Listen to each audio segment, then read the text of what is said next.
Today, it's ChillPoint. But then why is it so warm outside? This is ChillPoint.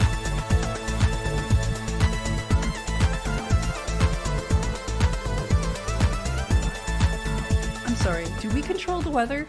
I was going to say it Do is. That's what I'm asking. If so, I would like to make some changes. Yeah, I think we should submit a change request. We need to look into that. Who's in control of the weather of this Mm. place? Look, the week here up until today has been like at least 24 degrees or higher every single day outside. It's probably one of the people who left for the weekend. Yeah. A bunch of people left Today- for the weekend, and it got cold. Today it's cool. Today is totally reasonable, yeah. Yeah, today it was like 19 degrees for most of the day, and it was nicely overcast.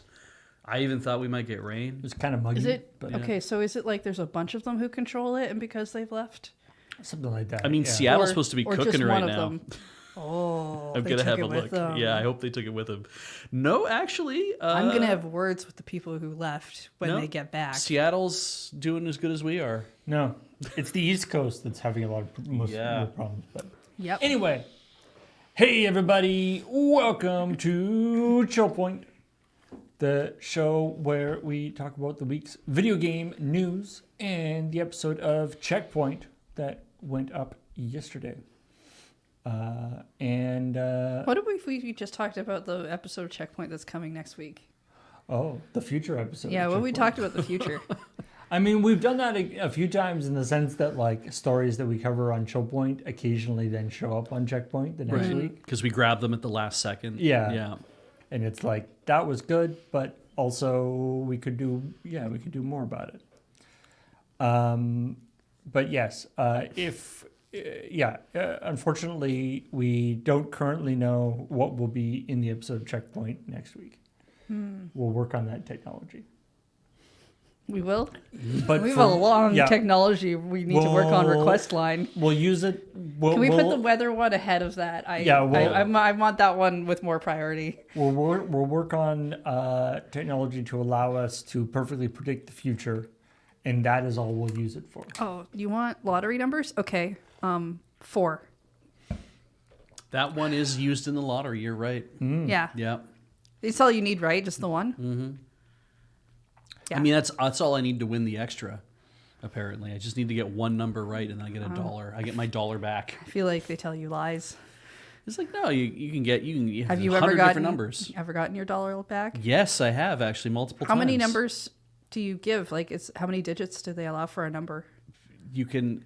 Are fractions allowed? It's decimal from points? 0, 1 to 99. They're all integers. They're all positive integers. What about imaginary numbers? There are no imaginary numbers in the lottery. Could Have they you imagine? considered imaginary numbers in Could the lottery? you imagine? I think You'd have to. I think it would be a fun experiment. What about square roots? God, I saw a lottery It's ticket. like one of those like the little like thing with the balls is zooming around and then like pops up and it just has like square root of. It just explodes, and then then floating in space there's a root 2, and it's like, oh no, Square root of -2. Yeah. I did see. I have no idea how true this is, but it was somebody saying, "You want to talk about good luck?" And they had a picture of their phone that had the winning numbers on it, and below it they had a picture of their lottery ticket lined up with the numbers right below it, and they were one off from every single number. Oh, I have a question. And I was like, I have hope a that's question. true. I hope that happened to you. You said that they have a picture of their phone. Yeah, How do you take a picture of your phone? probably in a mirror. With another phone. Yeah. Oh, and other people do have more than one phone. You're People right. have more than one phone? Yeah. Okay, you don't need more than one phone. Maybe it wasn't a phone. Maybe it was just a picture of the computer screen. I don't know. I just saw glowing and then something, and I ingested the content, and then it gave me a hit of dopamine, and I didn't think too heavily about what was. It was like that MF Doom song that has Whooper in it. It's like I should have shared the video, which was way cooler than just the song, Whooper. but it was good on its own. So. Yeah, okay. I have to admit, watching that though is I like Whooper's now higher up in my Pokemon list of faves now. Have you heard this thing, Paul? I have not. Do you want to? Not right now. Great. We're in the middle of a thing right now. Are we? What are we doing right now, Paul?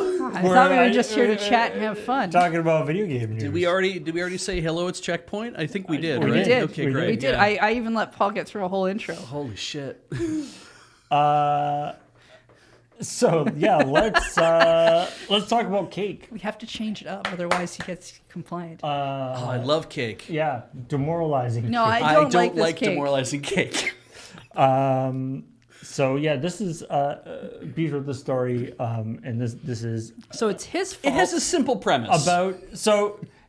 what I Beach found took cake and ruined it. what I found interesting about this is, I mean, the thing that you sort of identified also is that the headline for this story in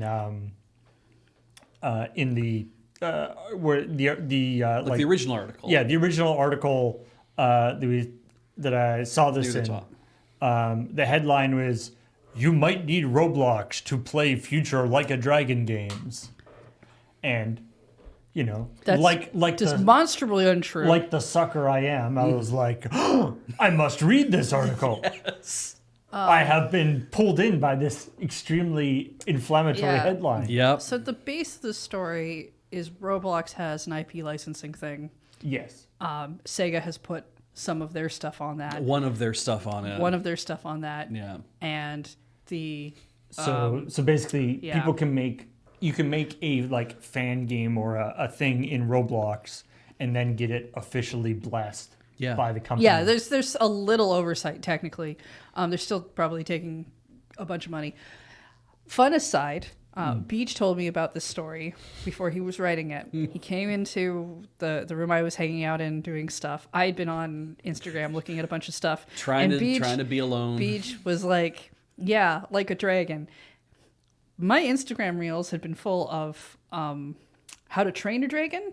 And I'd been kind of like, so my brain was like, oh, that's weird. I didn't know Sega owned Like a Dragon. Because I kept saying Like a Dragon out loud to him when I was telling him things. And I was like, oh, it's really weird because it's like a book series and there's like all these things. Yeah, I had no idea what the hell she was talking about. And he didn't I correct just me went on along with it anything. because I'm like, I guess. So you were like There's a sort of book. you were sort of talking past each other. Yes. Yeah. And I was like, huh, it's so weird. Also, when do we get? I'm just finding this out now that she didn't understand what I was saying. I just thought. well, because I realized that like yesterday after the story happened and there was the graphic with the actual I was like, oh, why didn't Beach say anything? I said Like a Dragon had a book series and he didn't stop me. I thought Man, I'm that- glad no one else was around I for that. thought that maybe there was a book that was written and that's what the original game was based on, and then they just ran with it. Like you don't know in Japan where anything comes from. Like it's always you're like, this is an anime series. It's a manga. It's a it's a web novel. It's a web novel. It's a series of Twitter comics. What the fuck? And then yesterday I was like, I should probably tell him. I'll save it for the show. Yeah, you're right. I'm glad you did. This is way better. But when are we gonna get How to Train Your Like a Dragon, Dragon? yeah. How to train like a dragon? How to Like a Dragon? Well, I don't know. literally, how the to train first- your dragon like something. As I am discovering, playing Yakuza for the first time last night on my Nintendo Switch, actually on Heather's Nintendo Switch too. I guess on the family Switch too, doesn't matter. It is the family Switch 2 until we acquire a second one, and then they can be separated. Part of what is baked into the original Yakuza game, Like a Dragon 1. So it's Yakuza Kiwami is what it is. It's the remake.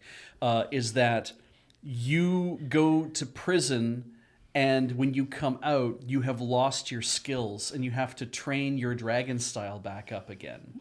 And it's like, so that is how you train like a dragon, is that you I have see. to train to get your dragon. There's 4 different fighting styles in the game, and you can switch between them. And I still don't understand. I'm kind of sussing it out, but it's, yeah. I have mountains of literature to read to figure out how this game works. In the So game, there right? are books. Yeah, there are books. But so you're saying you're playing that last night. Yes. So you hadn't actually, when you wrote this story, Yes. you hadn't actually played Yakuza. No, the closest I've ever come to playing Yakuza, I think, is when Ian and I played Like a Dragon Ishin in Japanese on Matters of Import years ago. And I Yeah. think I got to run around a little bit with the controller, but for the most part I was like, you understand these PlayStation buttons Yeah. more intuitively than I do, so you previously- play, I'll watch. Previously, I'd played more Yakuza games than Beach, but only the rhythm game portion because we bring them onto Rhythm Cafe sometimes, Yeah. which So- is not a good like subsection of the whole game. But sorry, I do like. You played Yakuza in the original Japanese, Yes. and you're like, no, Ian, you play this. I don't understand what's going on. Not because it's in Japanese, but because the PlayStation buttons are It says different. press triangle. I'm like, where the fuck is a triangle? Let's it's be the up- honest. It's the up one. See, yes, because it's a triangle pointing up. I realized later on it's like It's circle is where the A button is because circle is supposed to be Maru. It's supposed to be Yeah. accept. yeah. X is where the Batsu bottom, is. It's where the B and is square cancel. is the left. The square is a one. left one because it's the last button that they didn't have Yes, something in, and which the triangle's means- pointing up, so it goes in the up spot. Yeah, so on an Xbox controller, the only one I remember, because I get the other three mixed up, is Y, which is the triangle button, because it's basically just an inverted arrow. Oh, okay, cool. That's cool. Did you ever hear about crow's feet versus arrows? This is a fascinating conversation that you do not. I really feel wanna like you get told me into. this once before, and I may have ignored it. So some people have drawn arrows in the past as like a single line with like two lines coming off the back of it, right? Like an arrow from a bow and arrow, right? And they use that as a directional thing to let people know you go this way. Except that some cultures interpret that as a crow's foot. That they think that it's splayed Right. toes in a line is supposed to be a crow's foot, and it's supposed to be like you're supposed to be walking that direction. Oh, okay. And so they've said that you can't, in order to give people proper directions, you can't give them an arrow that's that simple. You have to provide like something that's pointy or whatever to actually tell people to see do that. that. Yeah. I was surprised. I was like, I didn't realize that would be a case, but anyway. Anyway, so what Oh, this actually, why do they come up with X and Y as buttons? Because I feel like I understand A and B, but I don't know why X and Y. they're just easy. Well, X and Y. I mean, Why did they do that? the story goes actually originally was for the N64. The story I heard, this might be apocryphal, but Right. it was their main 3D games, and X and Y are the other axes. X, Y, Z are the other axes Oh, for interesting. 3D stuff. I mean, because okay. they were on the Super Nintendo though, right? Yeah. Oh yeah, they Nintendo were. had Yeah. 4. And Okay, I think- apparently that's not Yeah, correct. so- but they're just common letters, I guess. I think so. Yeah, Because I know a lot of other people you did go C with- and D. I feel but like you go with A and B to start because it's like your alternative to 1 and 2. I'd want to think, because X follows Y, and maybe the idea is that just by having X and Y, that they were like, these are two English letters that look completely different than A and B, and so therefore, if you have 4 letters that look similar to each other, maybe it would be harder for people to figure out what they're supposed to be pressing at any one time. But it's like X and Y are very different letters. Maybe that was the reason. I don't know. I don't know. I kind of don't care. But Anyway. I care. Okay, well, you know what? I care, and we will figure it out after the show. I think. Talk about what happened in the thing. So yeah. Anyway, the end result with this is that Sega has or Roblox has an agreement with a bunch of IPs, Like a Dragon being one of them. The other one, which I love that Squid Game and Saw are there. I mean, I bet you could make some pretty amazing Saw traps in Roblox. Oh yeah. I was thinking this. I even was going through that when writing the article or writing my stories. I was like, oh, how do I drag in the fact that it's like Saw and Squid Game are already they're escape room type things and they're showdowns and it's like they're basically based around doing game stuff. So why wouldn't that they seem perfectly matched to making Roblox. In fact, I'm sure people have done rip-off Roblox games based on those. Oh, probably. The first I like the first reading Kathleen did of this, which I don't think made it not the one that made it into the episode. She was going a little fast, and so it was like Squid Game, Stranger Things, Twilight Saw, Divergent. It's like Twilight Saw. what the hell? What game is what show is Twilight Saw Saw? Twilight. I don't think we got that one recorded. No, I don't think so. We had a Yeah. slight tech hiccup yesterday. But yeah, where half the episode didn't get recorded. The takeaway is essentially Sega got involved because it's Lionsgate, Netflix, I think Prime Video, and Sega all opted to get involved, and I'm a little surprised that Sega was like, oh, you know what belongs in this pile of license manager stuff for this kids platform Roblox is Like a Dragon, and not be Sonic the Hedgehog. They're like, we want to be involved, but we don't want to give up our premier. Well, I think. IP. Did you see what the other things were? I mean, if you're going to compete with Saw, do you really just put in Sonic? I mean, for one thing, I think there already are Sonic experiences in Roblox, like semi-official or official. I think there was Walmart experiences too, but yeah. I think it might be that some of these are things that do already exist. In Roblox. Interesting.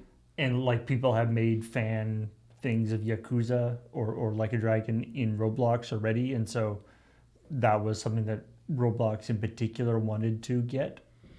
I can definitely see that. Anyway, well, we never turned down an opportunity to kick at Roblox.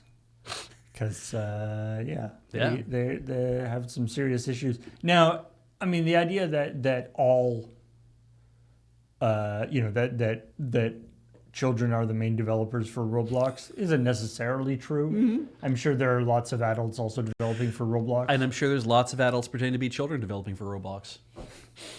I suppose so. But we've never had a story where we've brought up Roblox that's been good, and not even like that's been laudatory. Oh, hey, look, Roblox is bad slightly. It's always been on sometimes the very I end think of the spectrum. I feel like there's been like occasional like Roblox got marginally better. Yeah. Well, there was a story recently where they were like, apparently they are taking steps to try to curb some of this stuff, and I'm like, that did not make it into ChillPoint ever. But I did see it in the list of stories related to Roblox. Sometimes, or also sometimes there's like Roblox tries to do something that is actually kind of a good idea. Yeah. But does it in a stupid way, and it actually turns out to be much worse. Yeah. It's like Fortnite that way. We'll get to that foreskin story later. Anyway, the other thing, of course, I like about this is it gave me the opportunity to do various image searches for bad cakes. And you found a Sonic cake. Yeah, well, I mean, bad. It was about Sega, and so I was like, bad Sonic cake. And as you can imagine, there are a wide variety of terrible Sonic cakes. Yes. Part of the trick was finding one that was still like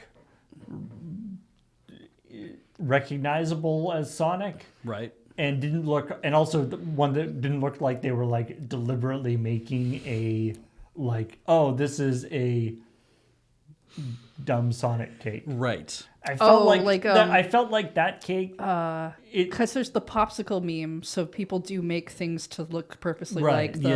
like the popsicle Sonic. Whereas I feel like that cake, it looked like it had some effort behind it. It looked like maybe they decided tried to stop at some. Maybe and then when they wrote stuff on the top, they were like, you know what? It's still okay. That's true, and as Julian says, it's very true. Yeah. It's got cake. It's got icing on it. The color of the icing usually doesn't change the flavor. It's true. It's still probably a delicious No, cake. I think the blue is not bad. Like trying to get a really good blue icing, especially if it's icing, is hard because that's why they use fondant for a lot of things to get those brighter colors. And fondant sucks. And you end up with, like really strongly blue icing that turns your tongue blue. Yeah. Eat it. The cake definitely struck me as this smacks of effort. And yeah, I agree with you where it's like they reached a certain point of like, I can't save this, so I'm just going to lean into the fact that it's a goof. And that's fair. I did also try to find, I was unhappy that I couldn't really find any terrible Roblox cakes. Oh. I was like, I kind of want to have like a terrible Roblox cake in here. Almost all of the pictures of Roblox, and there's a ton of pictures of Roblox cakes. Okay. But the reasons why I just sort of ended up like quickly putting together like a Photoshop of like a cake. I mean, partly you actually said in the thing that like, it's like making it, it's not supposed to be a finished cake. Yeah, making it, so you're kind of in the process. But also, it's like all of the Roblox cakes that I found were often like they looked like they were like professionally done or had like printed graphics Oh, on yeah. them, Yeah, whatever. yeah. Or also they were like usually like birthday cakes. And Oh, I yeah. didn't really want to make fun of the cake that's like, you know, Yeah, happy birthday, Jennifer, or whatever. Yeah. Here's your dream Roblox cake, and oh shit. I just realized what I'm going to call this episode on YouTube. Were any of them Terrible cake. Were any of them clearly AI generated pictures of cakes? I mean, I deliberately Well, how was many- avoiding looking for that. That's I fair, mean, okay. I've not seen a lot of cakes with hands, so It was 6 fingers. I will say, now I don't know how good this is, how effective it is, but I have started using DuckDuckGo's image searching Yeah. capability. That's what I use. Has a exclude AI results Yeah. feature. They say a disclaimer like we can't guarantee this, but in my small amount of usage, it did seem I have been one of the tricks that I've been using recently to attempt to do that when I'm doing just like Google image searches or whatever is I'll exclude anything from before 2020. Right. If you know that, if you know you could reliably be like, I know I can get an image of this. It's like because I- it's older. It's like I just need a generic image of a thing Yeah. I want to avoid, and it's like okay, just give me an older image. Yeah. But anyway, let's move on to another delicious treat: Right. pineapple. In fact, SpongeBob pineapple, who lives in a pineapple under the sea. that's so salty though. I don't know if I like Salty pineapple with salt on it. No. I mean, ham is salty, and when you combine it with pineapple, ham and pineapple taste really good together. We didn't say ham. We said salty pineapple. Yeah, but you know, one of the chief components of ham is salt. Like I like salt on a cantaloupe, but I don't think I like pineapple enough to try salt on a pineapple. Who lives in a cantaloupe under the sea? Yeah, okay, that works too. Okay. I feel like that's a good like chat. You know, what up, salty cantaloupes? Welcome to the show. You say it so positively, though. Like I feel like you're trying to channel Adam a little bit there, and you're too happy and positive sounding. It doesn't come off the same way. So this is the kind of I found this story interesting in the sense that this is the story here is that in Tony Hawk the Tony Hawk 3 and 4 remaster, that's one game, Tony Hawk 3 plus 4, yeah. Yeah. There is an Easter egg in the there's like a pirate ship level or like a docks level, and there's a pirate ship. And there's an Easter egg that if you scoot off the end of the pirate ship into the water, there's like an underwater skate park. Cool. It's like it's a fairly minimalist skate park. There's Right. like a couple of ramps and a few things. Right. It's not that impressive, to be honest.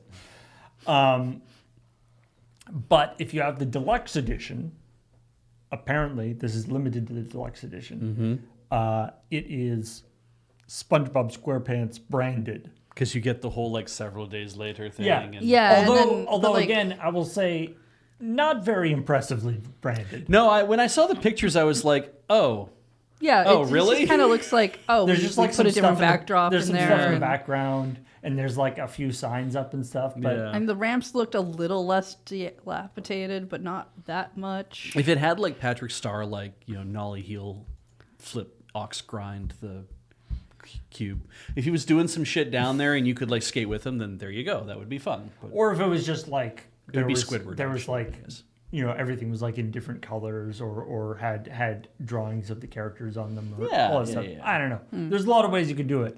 They went pretty minimal with it.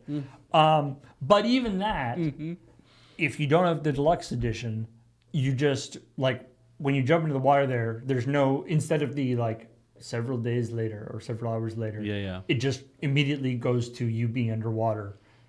And it's just like this sort of There's a few ramps. it's just a sort of an abandoned skate park underwater with no branding, which is like, I feel like I don't know if I've ever seen something like that where it's like, if you you get the bonus, Right. but if you get the deluxe edition, the bonus isn't branded. Like a lot of people would be like, I want the I don't want SpongeBob Right. Yeah. in Exactly. my game. Maybe I don't want to have SpongeBob. Around. Like it seems like a weird thing to sort of. It's like you still get all the functionality of the bonus thing. Yeah. You just don't get the SpongeBob Also, though, SquarePants branding. isn't it like not advertised?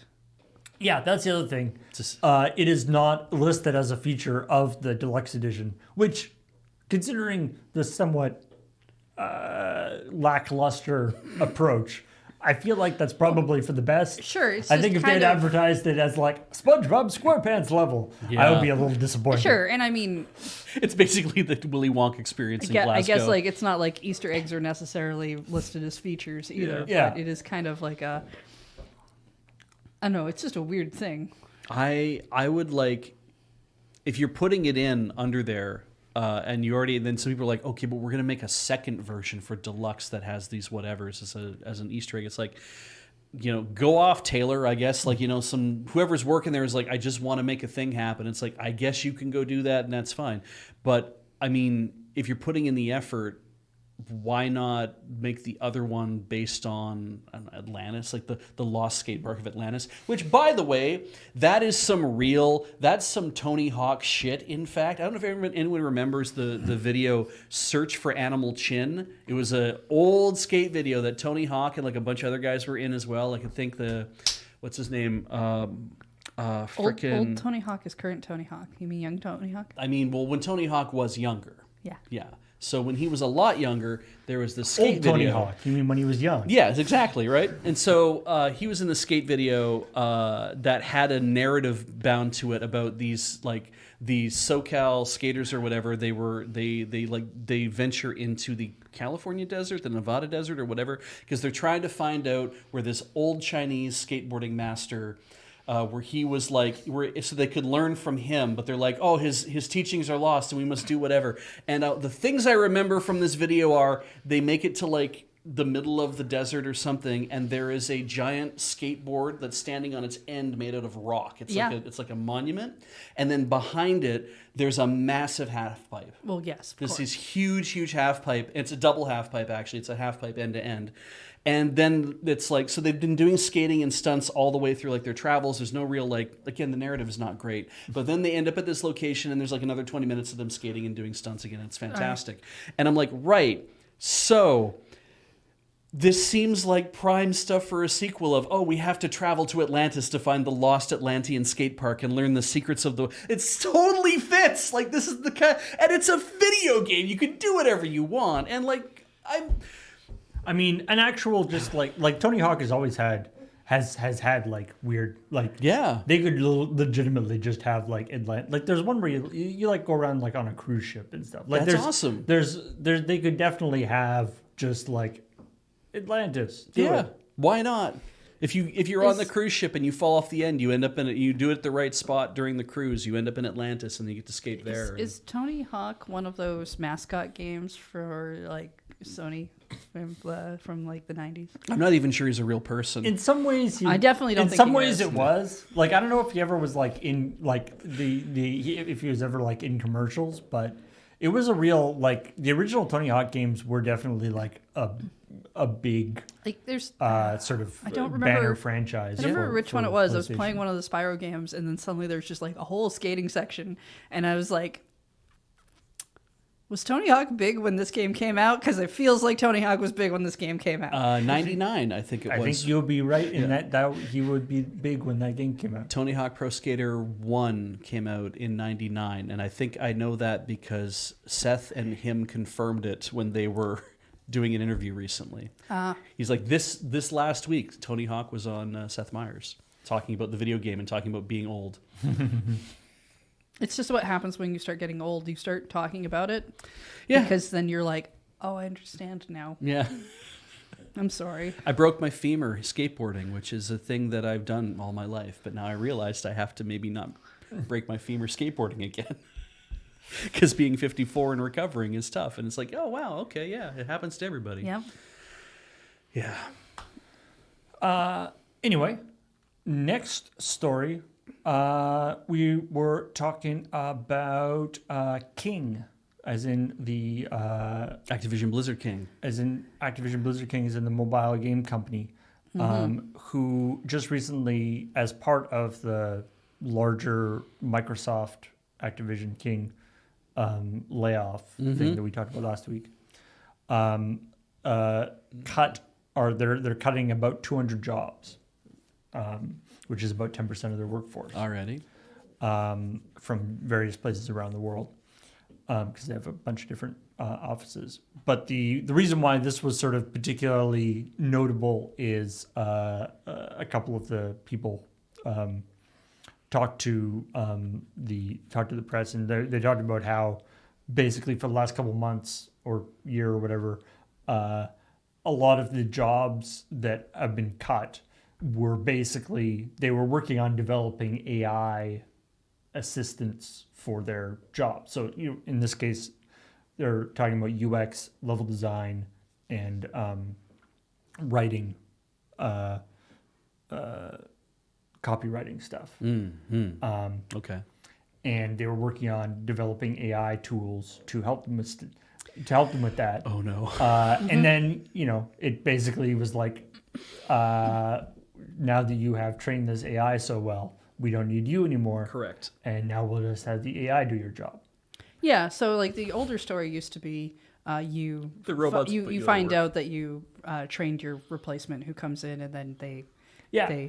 shuffle Which- you off, but you've trained this person that you got to know and had to be whatever. In this case, you're definitely told these tools are going to be helpful for you. Yeah. Yeah, I mean, to be fair, training your replacement is a thing that has happened in the world of business for a long time. Yeah. The big thing about this is this. So, I mean, this idea of they released this memo that was like talking about how our business hasn't been growing, so we need to use more AI tools to do it. They were like, we need to there's too many people in meetings. We need to have like less people in our need to streamline our process. Fair. Okay. I mean, I do agree that meetings get longer the more people you add to them that you allow to talk. It's true. And so, I mean, yeah, firing 10% of the workforce is going to make your meetings smaller. Yep. Yeah, it's True. a weird way to make your meetings smaller. You generally you just go, yeah. do we really need these people here at this meeting? And then the other, Cameron wrote this story in case it wasn't sort of obvious. Yeah. And the other aspect that I feel like, nobody else picked up on, at least in the articles that I was reading, is that, apparently this internal memo is addressed to Candy. It's like, hey, Candy, let's talk about this. And it's like, wait, is that how you, is that like, hey, Team? I just felt a piece of my body shrivel and try to shrink up into itself. Ugh. Which, as somebody in the comments on the YouTube channel pointed out, is horrifying, as just a terrible thing. But also, when you consider that the company makes their most popular game is called Candy Crush, it is slightly worrying. Good God. I did think the part where they were talking about, Yeah. do people even still play Candy Crush? It's like, that's probably the reason why they Oh, let people go. I 'cause- mean, okay, though, when people say that, it's generally like, yeah, a lot more people probably still play that thing than you think. yes. Business-wise, not as many as that they would like who pay. Yes. But it is that thing of, that everybody, a lot of companies deal with when you come up with like a game like Candy Crush, or like a very like Candy Crush certainly for a while was like the big sort of viral mobile game. Oh, yeah. It was Angry Birds, Candy Crush, those kind of things. And this idea that it's like, you got that growth chart, Yeah. right? And you see the growth, and then the growth starts slowing down, and you start panicking. And it's like, if the growth is slowing down because literally everybody who has a phone has your game, Yeah. then maybe, or for Every copy of Windows installs a copy of Candy Crush, and that made the growth go up even more. And you're like, uh-huh. it's like, but there's a certain point, like every market has like a saturation. Yes. So Did either of you do that thing that I see in movies where people like stand up against a door and their parents like mark how tall you've grown? Yeah. I did that when I was a Yeah. It kid. slows down over time. Yeah. So when it slowed down, did you panic? I mean, I was good like, am I point. going to Can your- hit 6 can your- feet or not? Yeah, that's a good point. I like that. That's a good way of illustrating that. It's like, maybe there's an okay point of where stopping is fine. I mean, well, because in the idea of like, we talk a lot about growth at all costs and those kind of things. And I mean, last year, we were internally, right? Like loading, ready, run. The idea was like, well, can we grow more? Like, and how do we do that? And we didn't. I don't think we grew more in the way that we're like, well, maybe we can expand this and do this, and then those things didn't really happen that way. And it's and the idea of like, there's room for us to attract more viewers to watch what we do, and the hope in that is that by attracting more people to watch, is that a small subset of them say, well, then I want to financially back these guys. So, because that's always very helpful. The wider you spread your install base, so people are willing to put money in to do whatever. I'm like, yeah. But also being realistic, it's like, I don't think we're going to attract 1 billion people to come watch what it is that we do here. And so the unrealistic expectation of another company be like, well, we can get 1 billion installs of Candy Crush or whatever. Not saying they're saying that, but... Well, but that's the thing, Yeah. right? Is that, I mean, but they're on the other end of that. Yeah. Right. They're on we have 1 billion installs. We have 2 billion installs. Now what do we do? Our problem is they're the limits of the population. Yeah. It's like what we have to do in order to increase our market share, or what we have to do to increase our install base. Yeah. Is to have people have more kids. Yeah. Which is weird to Like, me if we're because... if your company is at that point, then it's like, yeah, it's gonna slow down. Like, Okay. We can work with this though. Okay, you need more kids to happen. Great. Long-term projections. That means as a company, what you should maybe be working at is providing childcare and some good education, and really helping financially in those areas so that people who have kids can take care of kids and live properly. And then you'll have a bigger client base who can download your game. This is a really good long-term strategy. They really should try it. It's going to take a while. It may not look like it's going to pay out for a bit, but I think it would be really good. I've legitimately seen companies that are not Activision Blizzard King, not me.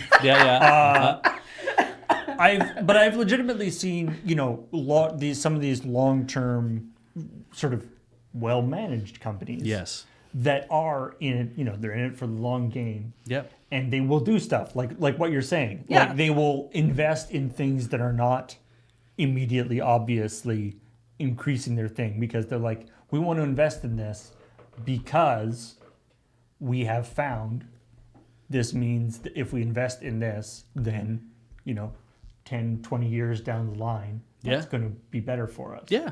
That will improve the circumstances and allow us to improve. But obviously that kind of attitude is difficult to impose on a company from outside. Yeah, and you have the classically, what happens is when you make a product, the product can only last so long anyway, and so then you make a second product. So that if people are like, well, and that's hard because when it's fridges and stuff, right? You're like, well, I want my fridge to last me 20 years. I want my fridge to last me forever. Let's be honest, and then, maintenance and whatever on top of that kind of thing. But if you start making stuff that falls apart, and people are like, well, now I have to go buy a new version of this thing, that might work on like, people might be like, well, I did pay only $20 for that shirt, so I'll go buy another shirt. And then I pay $20 for that shirt, and then I have to buy another shirt in 2 years kind of idea. Whereas back in the day, if you bought a shirt, you could wear a shirt for 10 or 15 years, and it would not wear out that fast because they were made better, but they were also more expensive, that kind of idea. And like with a creative product, I mean, we had this with movies and music and other things where it's like, this thing comes out, I watch it, I enjoy it, the content is now inside of me. And I paid for that, and now I'll pay for another chance to do that with something different because the people who made the thing said, well, now it's time for me to make another thing to come on top of it. And that's why we have a lot of games with subscription models and stuff now, right? Yeah, because it's like I don't want to give up the one experience that I'm currently having to try out something different. And also companies don't want that because the companies who make this stuff are like, no, we know we have a hit, so keep eating the hit. Because companies don't want to have, you already have your install base or whatever on a thing. That's why adding DLC to it or doing like a subscription thing can be a better thing as opposed to trying to start from scratch. Yeah. And also, as we know with gaming, some things are kind of just, it's the fad, it's the fashion, it's the thing that's popular right now. But in 8 years when your game comes out, nobody cares that you made Overwatch again. Yeah, exactly. Right. And it is definitely, and mobile games, even though mobile games aren't, they aren't, they can be, but they aren't necessarily that like the games as a service subscription kind of thing. They can be. Yeah. But mobile games do often fall into that kind of perpetual, like, Candy Crush. Even if it didn't have various predatory monetization things in it, which I'm sure it does. It's still like one of these games. There isn't like an end to Candy Crush, right? It's just sort of a game to play, or Angry Birds, or one of these things. Like, it's just sort of a fun thing to play. Yeah, it runs out of levels, so you've got to put in more levels. It's like Tetris or something. I think, I don't know about, I can't remember Angry Birds, but I think Candy Crush is one of those games that definitely has that, pay for more power-ups. Right. You can put real money into it over and over again. Angry Birds probably too, but I don't really remember because I don't think I really did have played that kind of stuff. And I'm sure the money does a lot to ease the pain of understanding, like of when you know that it's like, if we just said, you know what, we're going to give away Candy Crush for free and we're going to have a Patreon link and you can just go there and back it. If you like playing our game, give us $1 a month through Patreon so that we can support King continue to create other games and do new things and do interesting stuff. And I'm sure that they realize that it's like, well, if we tried that, nobody would fucking do that because... Like, why would I give money to a Patreon for a big company that seems like it can make money on its own? Well, but how are they making money? They're making money through forcing people to, I shouldn't say forcing, through demonically manipulating people to play this game where they can't get out of doing it, where they feed an addiction pattern.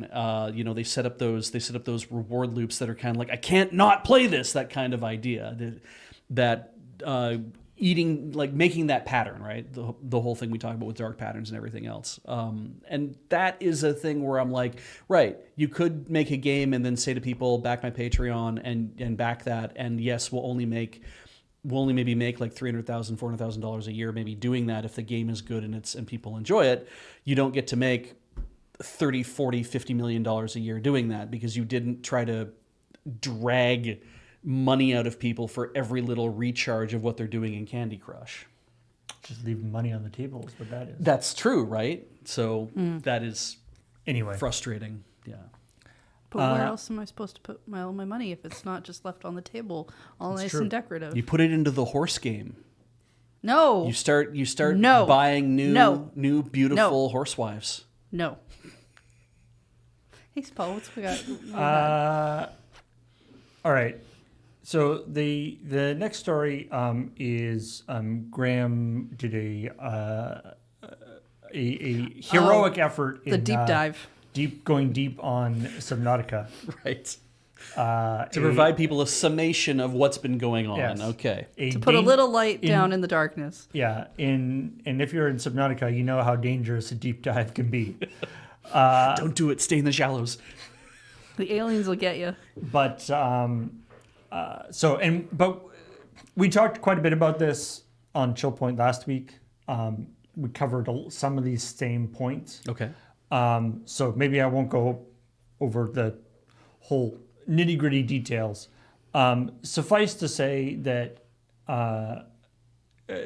we've got Crafton, we've got the group of the people who were the executives for Unknown Worlds,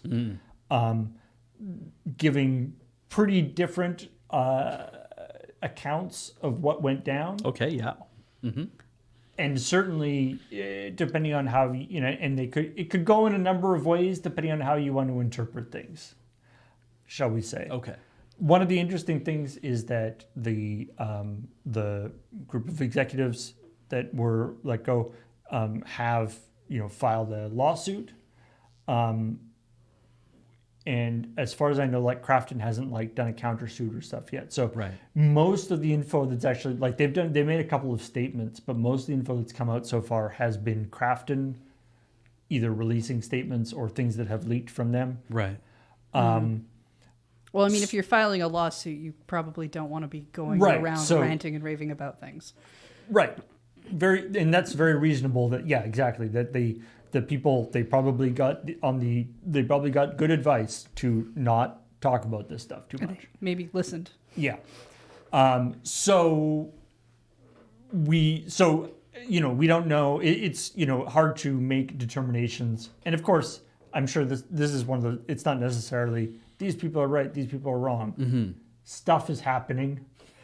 The thing that is sort of why this particular thing, I think, has kind of captured people's interest, other than the fact that there's a lot of anticipation for Subnautica 2. So there's sort of a very selfish motive behind it. I want Unknown Worlds to be successful because I want Subnautica 2. Yeah. Also, there's a bunch of people there who I want to have jobs. I want them to have their jobs. But Yeah. from a more personal, selfish motivation, I want Subnautica 2 because I want to play it. That's even the more, and that's the more important thing. Is like you start by saying, I want Unknown Worlds to finish Subnautica 2 so I can play it, and I'm with you on the second statement, which is like, I want Subnautica 2 because I want to play it, and let's be frank, I kind of don't care who makes it.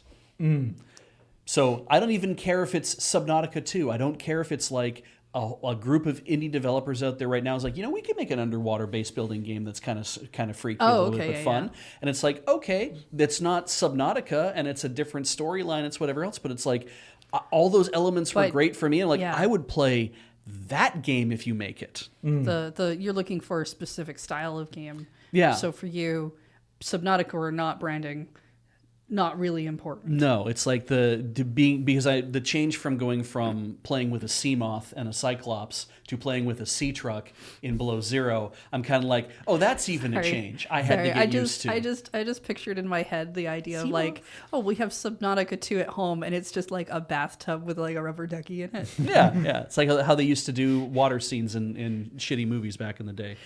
Though the fun little thing that I noticed about this that I thought was very interesting, when you flash the on screen the things like, here's the lawsuit that's happening, that they're suing Krafton, right?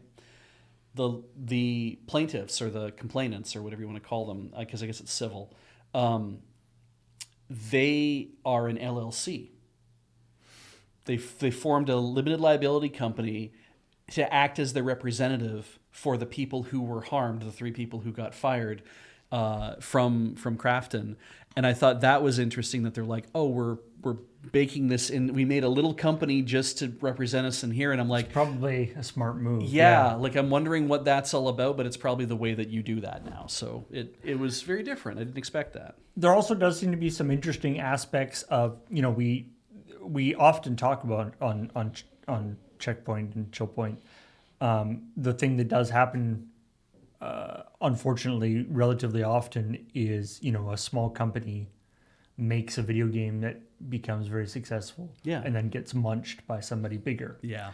And then they go, but don't worry, we're just going to, and then, they'll put out a thing being like, we're so happy about this. It's going to give us the resources to make the things that we really want to make. Yeah. And then, 6 months down the road, they're all either laid off or they've been like split up and gone to different departments, Right. or, the and it sounds like, anyway, from various things that have been reported, that apparently Unknown Worlds had some serious language put in their buyout contracts that, like, supposedly these, like, the whole part of the whole problem is that these Crafton wasn't supposed to be able to get rid of these 3 guys without cause. That's fair. Which is part of Okay. this why this whole thing is like Right. Yeah. Yeah, I mean, that's gonna be- why Crafton has to go so hard. Right. Whereas like, usually they would be like differences of opinion, they're gone. Yeah.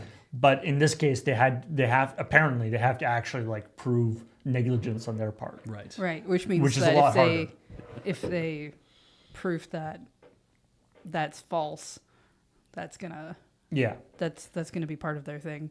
So anyway, I will say on the other side of things, the $250 million bonus, and Crafton was like, but actually, it's like that was like mostly going to those 3 people. Mm-hmm. And then the 3, I have to say that them going, yeah, we were going to get 90% of it, but we were going to then distribute that amongst the team. Yeah. But there's no actual like agreement or written Yeah, there's info no about written that. There's no contract. written agreement. It's just something they've I found done that- in the past. So That's something they did in the past. So, and apparently they're, the team, I haven't seen anything like from the team saying that's bullshit. Yeah. So that's good anyway.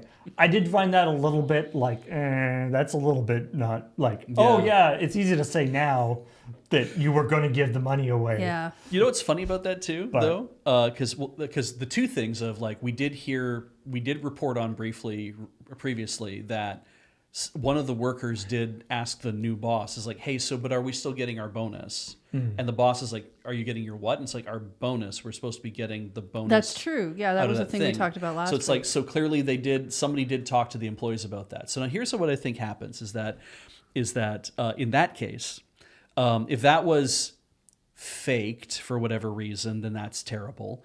But if it wasn't a thing that was going to happen in the first place, an employee saying, hey, but weren't we supposed to get a cut of that $250 million? That's what the other guys said. At that point, the other guys can't back out because to them it's like, oh, this actually looks really good for us if we show that we're giving our employees a cut of this huge bonus that we were supposed to be getting. And that's a leg for us to stand on. Crafton's doing this because they don't want to pay us $250 million. And I love the idea of somebody being like, wait, we could get a cut of that bonus if we just say that part of it was coming to us. And then they want to look good. So they'll be like, yeah, we did tell everybody that. We totally just, everyone shut the hell up and we're all going to get along with this, right? That's a weird gambit to go It's with. very cynical. But I like It's just so many places where that can break down. Yeah. It's like, if the intention was, it's like, oh, we're going to get $250 million and everybody gets $1,000 bonus. Yeah.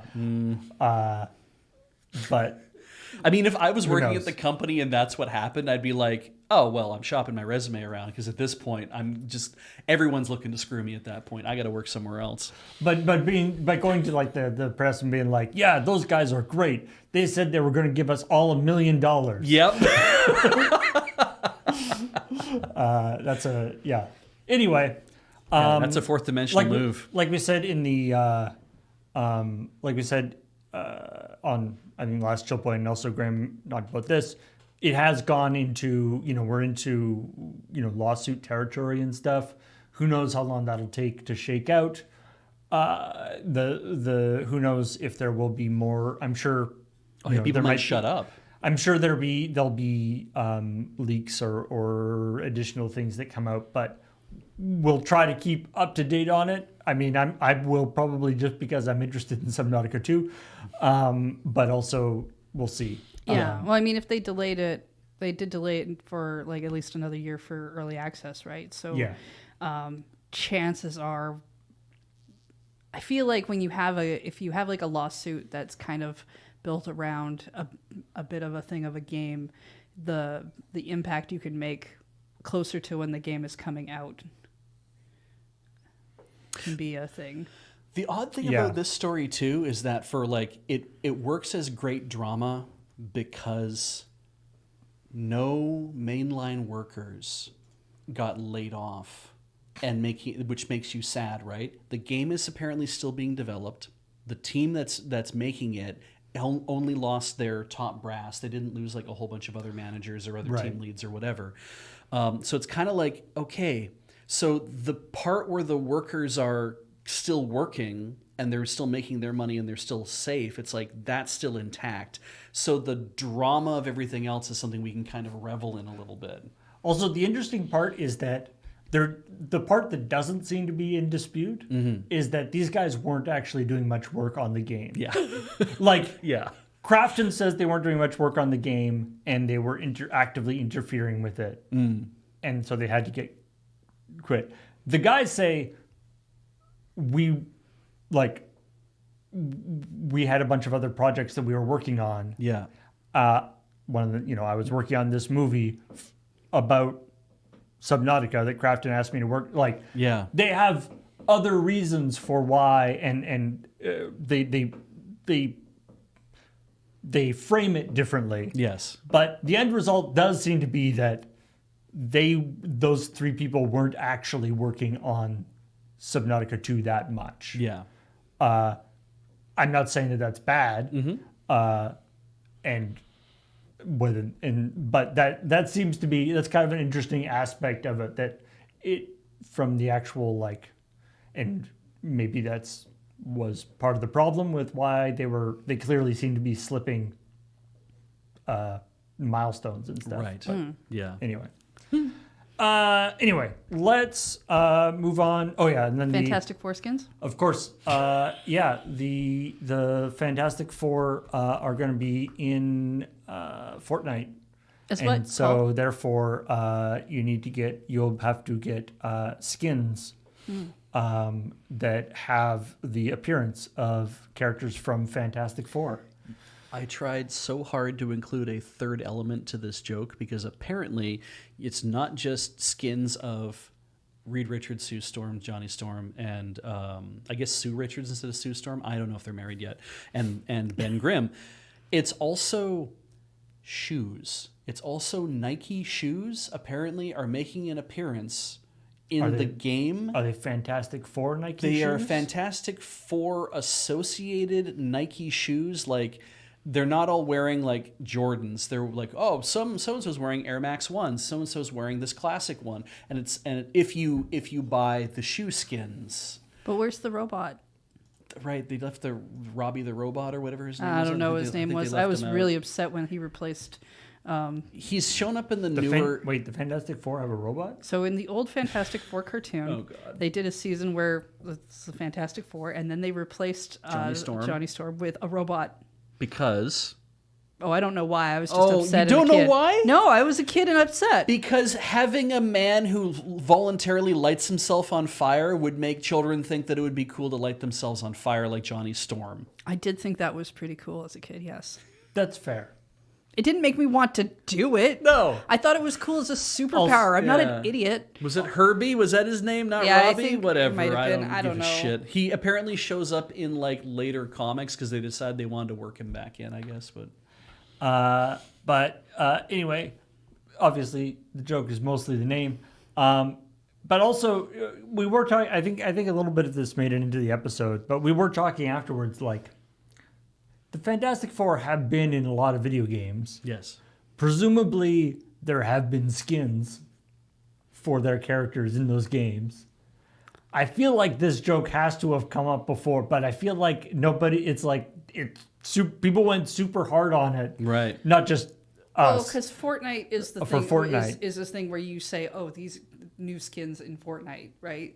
Right. Whereas like other stuff, while technically you're thinking of like it's a similar thing, you might just say, "Oh, you get this new DLC character," Right. Like Graham brought up Marvel Snap. It's not like you say, "Oh, Marvel Snap has new skins." You say Marvel Snap has new cards. But Okay. Unless But- there's a skin thing in there, because I don't play it. So what do I know? But there are, however, a place where alternate outfits. the Fantastic Four do show up is Marvel Rivals. Oh, right. Marvel Rivals, which, despite what I was actually wondering, Graham and I were actually talking about this. I was like, well, Fantastic Four and Marvel Rivals, right? And he's like, isn't that just Sue Storm? It's like, no, they're all in there. Just nobody pays attention to the other guys. Yeah. Fair. All right. They're all in there in Marvel Rivals, and in fact, there's a new set of Marvel Rivals. There's a new set of skins for the Fantastic Four. You might call them Fantastic Four skins. Yes. Including Thong Thing. Yes, that's right. Right. I should point Yeah, out. I want to point out it's a licensing thing, not because kids are stupid. Yes, exactly. Yeah, the whole reason why Human Torch wasn't used is because that was apparently licensed out. The Maricat has now has posted that in our chat. So that whole urban myth about kids will light themselves on fire, that is not the case. Because otherwise they would have banned it from the comics years ago. Yeah. Yeah. Sunshine Thing. So it's the summer beach thing. It sure is. Beach. It's the summer beach DLCs. Are we calling this a thong or are we calling it a Speedo? Like, can we see his rocky butt crack? I don't know. Yeah, I haven't seen the yeah, back of you know- this. This to me, this looks more like this is basically what he doesn't look wore like in a- the comics. Doesn't look Yeah. like a thong. Like this isn't that. You're right. This isn't that. Like there was like a 4 on the front. Yeah. But Lots of jokes about him being feel- rock hard. yeah, Well, yeah, but I feel like that's false advertising to call it a Speedo. yeah, Or not a Speedo, a thong. a thong. None I think of us can people see just his like ass. saying thong thing. Yeah, it's true. Oh, that's fair. Puts okay, the I'll thing in a give you that. thong. Yeah. There's outfits for other players. Do you like the idea of him like very seriously being like, yes, we're going to the beach. Let me grab my thong. Does Ben Grimm have recognizable genitals at this point? I wonder though, when he turned into the Thing. I don't sure know that's something that they've talked about. Yeah, I'm sure it's been dealt with at some point in the course of the. I Dealt guess. with like what he got neutered. Oh no! I mean, it's been. It is a point that has been talked about somewhere in the comics at some point. He's had multiple girlfriends, so Yeah, but you don't need genitals to be good in bed. no, but it would come up. It would naturally. Yeah, Naturally, in the course of telling that story, I would say so. whether too. or not it is an issue. Yes. Anyway, but it's not just the Thing. Thor and Loki both get Posing pouches. no. They also get like beach outfits. Oh, good. That's nice. They're not all thongs, unfortunately. Oh, that's too bad. I think that would be really funny. I just was going to assume that'd be like, and it's Lady Thor and Lady Loki. Oh no, alligator. Apparently, these are actually alligator Loki. I Alligator want Loki. him in beach outfit. Yeah. Oh, Yeah, that'd be good. Yeah, they should just have like they have a great set of like alternate Loki skins. Yeah. From the TV. They could just like make all of those different Lokis. Those would be great. But they apparently it's actually mostly the dudes who got the swimsuits this time. Although I think that might be mostly because the ladies probably already have the swimsuit versions.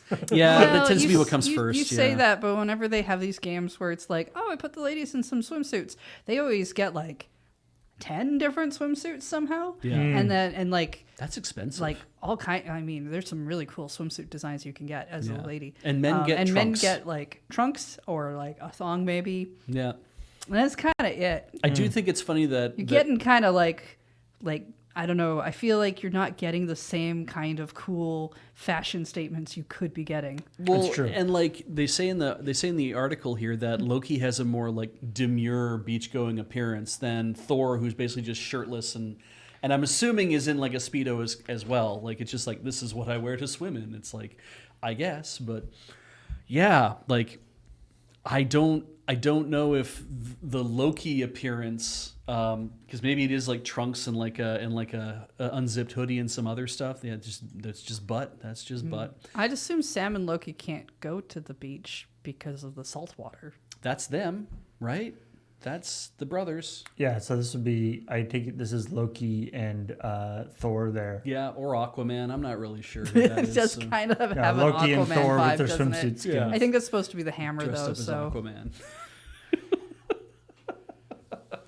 Anyway, You know, I bet they would really enjoy playing Katamari Damacy. Those two, they should give it a shot. Yeah, I think they would. Other stories that we didn't actually end up covering on the episode of Checkpoint. Right. Does anybody remember Rebel Moon? It was that, hey, I'm That's a going to make a Star Star Wars Wars thing, isn't it? It is not a Star Wars, but I'm going to make a Star Wars with the serial numbers filed off. Let's do a Star Wars. Yeah. Didn't And the then Rebels go to the moon? Netflix was super happy about this because they're like, we're going to have a new franchise that's going to kick the shit at everything. And it did not do well. Oh, you never do well when you try to do it that And way. then the second one was like, There was more? yeah, there's a second one that was like twice as long. Moon Song. Okay, you know, And when then you they- make a and then they sequel, made you don't like have to and make then it they twice made as like long. a director. It's Zack Schneider, so it was Yeah. like, and then there's like a director cut that's even longer. Right. And it's like, apparently they have outlines for movies 3 through 6 Oh, just like George Lucas did. ready to go. But they might not actually be able to, they might not actually end up with those. But anyway, Anyway. to tie in to the blockbuster that is Rebel Moon, Uh-huh. Right, okay. there is a new game coming out, a mobile game on the Netflix mobile thing. Okay. It's like, it feels like sometimes when people talk about mobile games, especially in this kind of vein, it's like that DVD bin for $5 you find at the store that everything was direct to DVD for and nobody knows. Did you enjoy this thing that let you down? Why not play a game that'll do the same? So yeah, it's called Bloodline, a Rebel Moon game. Yeah, Okay. it's already available. Yeah, available for iOS and Android. Assuming you subscribe to Netflix. Yeah, we've carved out our own little. This is the interview with the executive producer Sam Hart. We've carved out our own little pocket of the expansive Rebel Moon universe, where we're building a rebellion story, where players form parties and drive and inspire a rebellion to save the universe. It is a mobile, co-op, top-down action game set in the universe of Rebel Moon. You can play all the Rebel Moon characters that you love. I'm really, Such I as- cannot name one. Dinky, Farto. I'm really lost on what kind of game this is. It's a mobile, co-op, top-down action game. Here, this is what it looks like. It's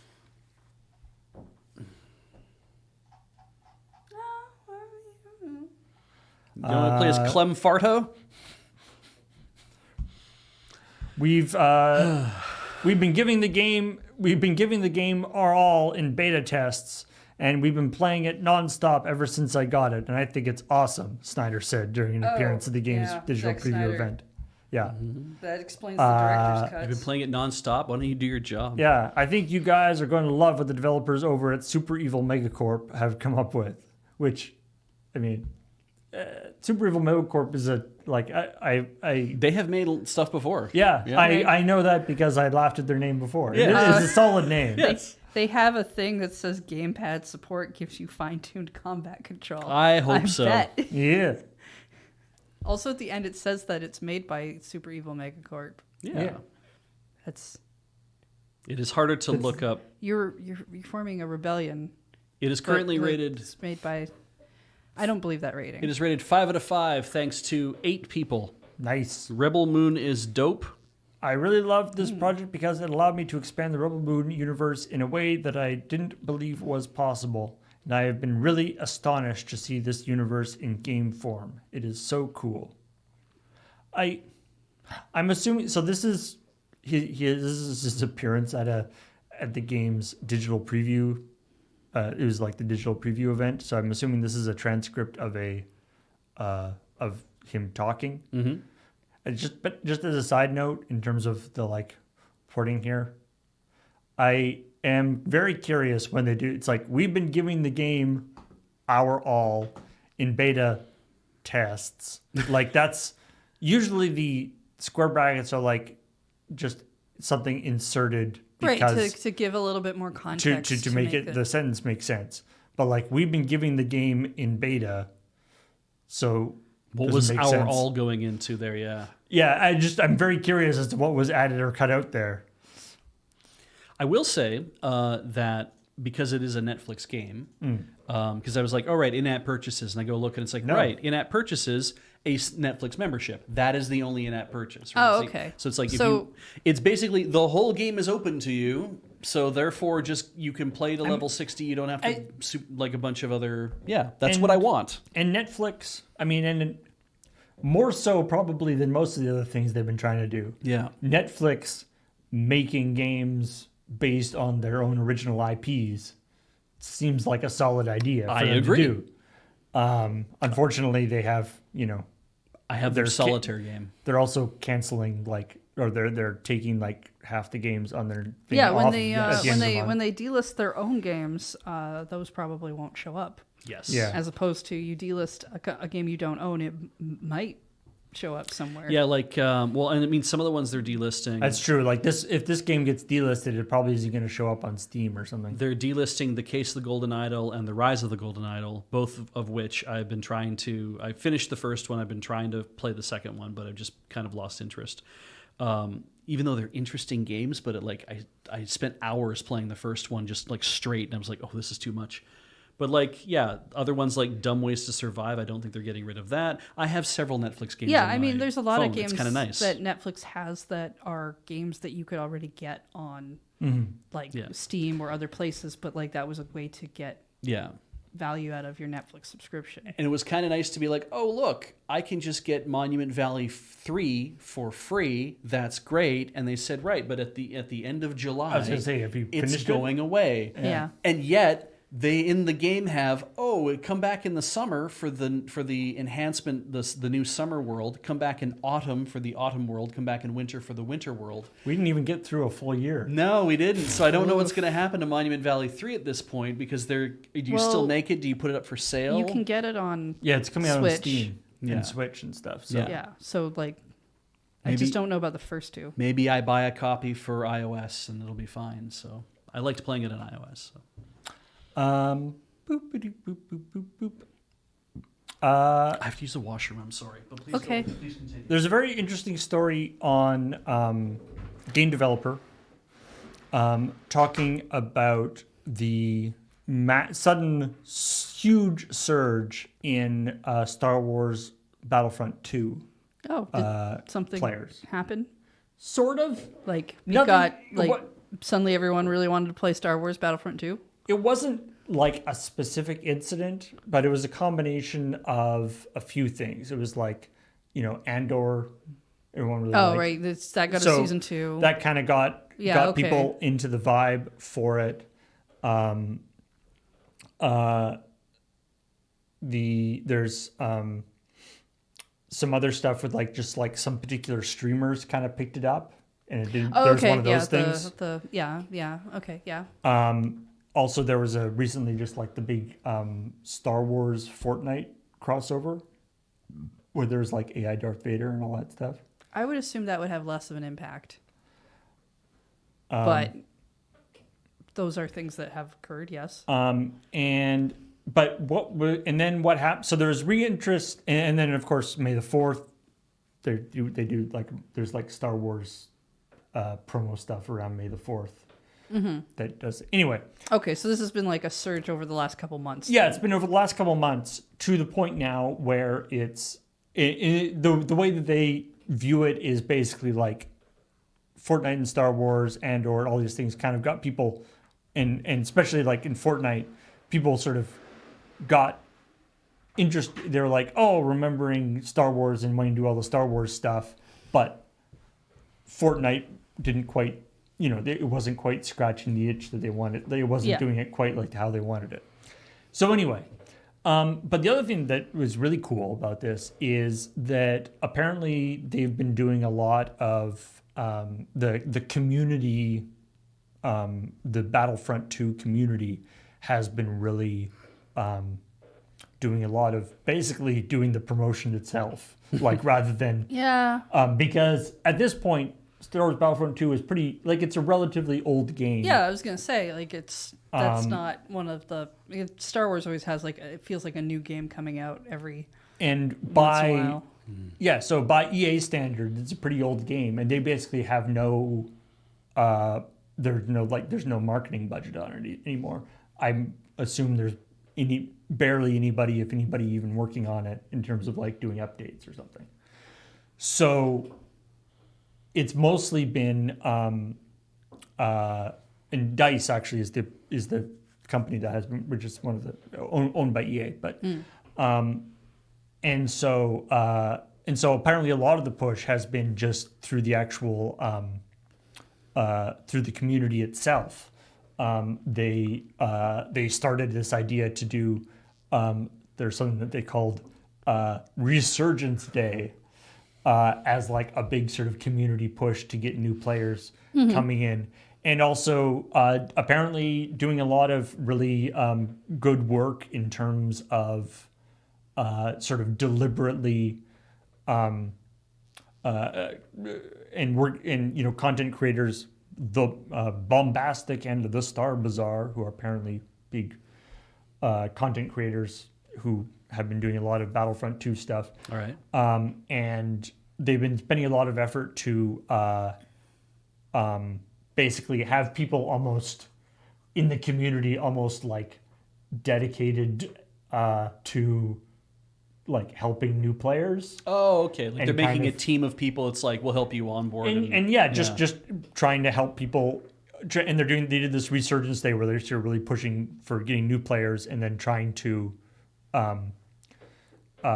get people, and producing guides, like both video and text guides for Video and not video.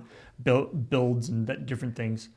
And this idea of and then there's also this idea that they want to like encourage, they want to be like, hey, how about Battlefront 3? Look at all the people playing. Right, It's exactly. cool. We got all these people to come to this thing, and maybe you want to consider giving us a new game because we could keep that interest going. So so the end result of this is that they were topping out at like 35,000 concurrent logged users. That's really good for a game that age. Yeah. Which Yeah. is higher than the game has ever had. Oh, no kidding. Oh, cool. Wow. 10,000 was the previous concurrent Holy peak. crap. And then what happened? And A celebration. Everyone was very happy. and everybody, the crowd clapped. So, and the thing about this article that was kind of interesting is it's talking about how the organization of a company like EA and DICE, who is the developer of this, because it's like higher up, 5 billion people, or hire up 5,000 people to work on this game, Right. work on the game, ship the game, fire everybody. Yes. Hire up some more people to work on the next game, ship the game, fire everybody. Like the setup for these games and how they do them, basically they don't have the ability to sort of pivot to something. End result being they're saying EA Star Wars, DICE, social media, nothing. Haven't posted anything about this. Huh. And they have no, like they post, there's like a promotion for the May the 4th sale. It's just kind of like because no one is paying attention. Nobody's paying attention, and so like they can't jump on the while the iron's hot. Right. And push out like a fun little update, push out like a few couple. Yeah, They usually. could get some fantastic foreskins in there. Yes, exactly. Yeah, usually you end The up Force, making. it's right there. You end up making a few social posts because it looks like it's one of the cheaper things you can do as a PR thing, to be like, hey, we have like so many of these concurrent players, and maybe you should check it out. And we have a sale going on. It's a great time to do that. I mean, well, even to be able to say that it's like the player base has tripled. Hey, remember this game? Well, since you've not heard us talk about it, the player base has actually tripled.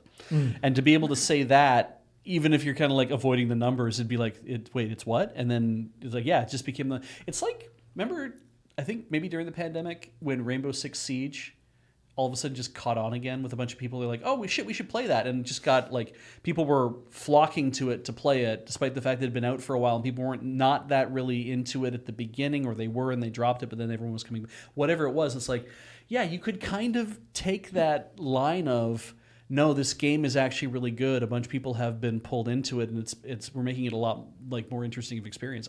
It is kind of missing a beat by not having someone pay attention. But maybe maybe EA is just in this position, or even DICE or whomever is just in this position of like, we would rather this just kind of go away at this point. We're not interested in trying to maintain these things or make a new one. Yeah, and I mean, one the other thing that this article talks about is that for this game in particular, for Star Wars Battlefront 2, you may remember, if you've been watching the show for a while, part of the reason that, or one of the things is that it's possible that a lot of people who might have been really into this game never really got into it because Star Wars Battlefront 2, when it launched, notoriously had an incredibly bad monetization system. Oh, okay. There was a huge backlash against it. Right. They had. You saying I have to pay for the Force? I thought we were just full of midichlorians. It was a full price $60 game at the time, and then it had a really nickel and dimey in-game purchasing thing. Okay. Pay to win stuff. It had some really bad stuff, and it was at the time kind of a poster child for everything that you shouldn't do. Right. And it's the player base totally revolted against it. So that we're 8 years later. That PR has kind of, that's all faded. That perception is kind of faded, and they've true. also changed. It's also doesn't have that. No, same I mean that monetization kind of stuff anymore. that kind of thing happens with games all the time. The Yeah. game comes out, And- people hate it. 4 years later, it's one of the best versions of a thing. And so, so people who might not have tried it originally because of the terrible monetization thing might be more inclined to try it out now and stuff. Right. So, the other thing that realistically might make a difference is that I bet its monetization doesn't look so bad these days. Oh God. That could be the case. Holy shit! Wow. I mean, I don't know. I mean, because you can change monetization over. And I think it has changed. Yeah. Like I think it has. I bet at this point it probably is mellowed out very much. Well, but yeah, I rules change too. would be unsurprised if whatever they had originally going. I forget what all the details of it were. Jesus. But I forget if whatever they had originally going wouldn't seem that bad by today's standards. I hate that that's the world we're in now, but whatever. But it is kind of the thing, right? It's the Yeah. moving goalposts of we did evil thing, you didn't like it. We did slightly less evil thing that was still more evil than last thing, but you don't hate that as much, so therefore it's fine. We'll keep just pushing by a little bit. Move the Overton window. Speaking of evil things, Oh, this is a story. I'll right. tell you about why I like this story, but This is so dumb. so this is a story about somebody was arrested for stealing Pokemon product at knife point. From a store. From a game store. Yeah, from a game store. They went into a store. From a and they said, Pokemon trading card game. I like this particular detail that they stole 123 items. yes. So 1, 2, 3 items. At knife point, $94,000 worth of stuff from a Pokemon trading store. So it was literally like you walked in and said, like, if you're going to be like, give me everything in this glass case. It was probably you pointed to the glass case that you're like, I want these specific things. Yeah. I want your most valuable. Imagine you are a store person, guy comes in, person comes in, knife, tells you, hey, give me all that stuff. And then imagine you find out that this person has now been arrested, and it turns out that this person runs another Pokemon game store, another Pokemon card game trading card store in the same neighborhood. Yeah. Yeah. And you might, in where you live, though, you might also think it's like, oh, that's really highly unlikely that there would be two stores like right near each other in the same neighborhood that could handle that kind of thing. And then you would be like Heather and I, and you would go to Japan, and you'd realize They're like all back to back. that there are dozens of stores in the same I just- area. Yeah, we're finding out as one man the Pokemon supply chain is tough these days. I just figure it's like you get a bunch of stuff like robbed from you, and you're like, oh, that was so weird. And then you walk, you just like, wait, it was who? But we had coffee last week. Like, Yeah. It really, I mean, it makes the like, disseminating your ill-gotten gains a lot easier if you literally run the store. Yeah. yes, but as You I don't really told defense this it at that I told point. this to Beej. I was like, maybe you want to like at least take a bus and go to a different neighborhood. Yeah, that's what all the kids do in high school when they don't want to get caught dating each other, is that they go to a different town. You should have gone to a different town to sell your stolen goods. What I find, what really struck me about this story is I felt this feels so much like something that would happen either in like a Pokemon game or a Persona game? or a Persona game or a Yakuza game or Yeah. something. But that thing where it's like, oh, a crime has been done. Uh-huh. And the guy who did it is the only other guy in this like 5-block radius that cares about Pokemon cards.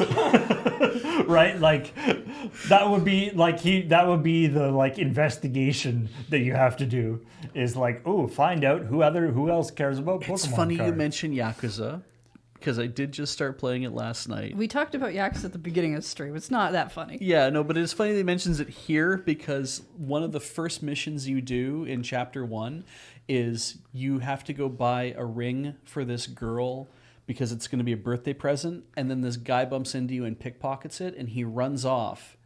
And so it's like, now you have to go find him. So the game only lets you walk around about a quarter of the whole map that you're allowed to walk in when the game opens up. So in the quarter of the map that I have to go find the guy who pickpocketed my ring. And somebody says, oh, I've seen that guy before. He runs around here all the time pickpocketing people. And the way he likes to hide is he looks for vending machines, and then he hides behind the vending machine so he doesn't get caught. And so you basically now have to walk down the streets looking for vending machines and see if you can find a guy hiding behind a vending machine. And when you do, you talk to him. He's like, what am I going to do? And then he like runs off, and he does like this kind of run off. Yeah, he kind of just does this and runs off. You're like, what the hell, my guy? And then you have to find him again, and you have to talk to somebody else to trip the flag about where he is. And it's like, oh, he's hiding behind like another thing on another street, and you go find him there, and he's not even doing a good job trying to hide. And he's just like, I got caught again. And I'm like, oh my God. You could have run outside of the map, and I never would have caught you because I can't The fundamental rule of thieves or pickpockets is if you catch them 3 times, they have to give up. And the worst part about it, too, is there's only one pawn shop I have access to. And so when I did go to the pawn shop, because I had to kick the shit out of this guy to get him to give me the ring back, he's like, I already pawned it. So I had to go to the pawn shop to try to get my ring back. And the guy at the pawn shop is like, nah, I'm not going to give it to you until you buy it. And then he raises the price multiple times. And then once he's done, I'm ruining everything about the first thing. But once you try to buy the ring back, like the 3rd time, he's like, well, you had described it to me so well, and you said it was engraved with the name Yumi, and I noticed it was, and whatever. It's like, you know what? I'm just going to give it back to you. I'm like, why did I borrow all that money from my buddy? You have to have the money. Yes. But then you don't have to. And he's like, it's stolen. I'm not allowed to sell stolen stuff to people. I'll just give you the ring back. And I'm like, I caught the guy who stole it, and you could get your money back from him, except you can't because he bought lottery tickets with it. In about 18 seconds, he pawned a thing for $1,200, and then he bought $1,200 worth of lottery tickets in about 38 seconds. Lottery tickets. Yeah, he's very fast. They say he's very fast. So I'm not so sure that's true. I think he just has a sillier run, and so it confuses Must be. people out of time.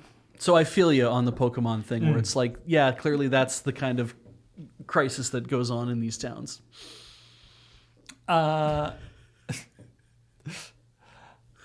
Speaking of Electronic Arts, actually, we were talking about them before, and them canceling things. What did they do again? Are they going to do it again? Do you have a Need for Speed? Yes. Were they making another Need for Speed I don't know. game? I guess Not not anymore. anymore. Sounds like Oh. it sounds like they it's do slowed not down. have a Need for Speed. Okay. Oh. They have a need for. Are they going to go for the slow life? slow walking? So this is kind of interesting in that sense that I didn't even know that this was a thing. But so Need for Speed, popular car racing franchise, super cool.